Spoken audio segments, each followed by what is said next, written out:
बातमी सोलापुरातून. सोलापुरामध्ये जिल्हा परिषद निवडणूक वादाच्या भोवऱ्यात सापडली आहे. बोगस मतदानाचे गंभीर आरोप हे केले गेलेत. निवडणुकीला न्यायालयामध्ये आव्हान दिले गेले. एनसीपी पवार गटाचे नितीन निळे यांनी याचिका दाखल केली आहे. भाजपाचे विजयी उमेदवार बालाजी नरुटेंच्या निवडीवर आक्षेप घेतला गेलाय. मृत व्यक्तींच्या नावानं दुबार नावांवर मतदान झाल्याचा दावा केला गेलाय. एका गावात 571 पैकी 571 मतं फक्त विजयी उमेदवारालाच कशी मिळाली असा सवालही उपस्थित केलाय. नरुटे यांना झालेलं मतदान आणि विरोधातल्या लोकांना झालेलं मतदान हे जर विचारात घेतलं तर याच्यामधला फरक, एका गावामध्ये 100% मतदान, विरोधकाला एकही मतदान त्या ठिकाणी झालेलं नाही, सगळ्याला 0 मतदान झालेलं आहे. अशी परिस्थिती विचारात घेतली असता आम्ही बाकी यादी वगैरे बघितली तर त्याच्यामध्ये काही मयत लोकांचं मतदान झालेलं दिसून येतं. दुबार लोकांचं जे मतदान आहे ते देखील दुबार नावं असलेली लोक एकाच मतदार यादीला त्यांचं मतदान झालेलं दिसून येतं.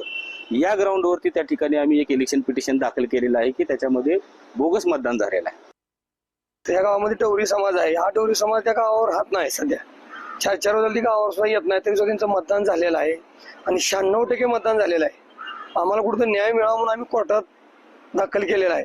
डॉक्टर बाबा घटनेनुसार खुर्द आम्हाला न्याय मिळेल आम्ही अपेक्षा आहे. पत्रकार बंधू, तुम्ही सर्व मीडियावाल्याला एवढंच अपेक्षा करतो की आम्हाला कुठं न्याय मिळाला पाहिजे.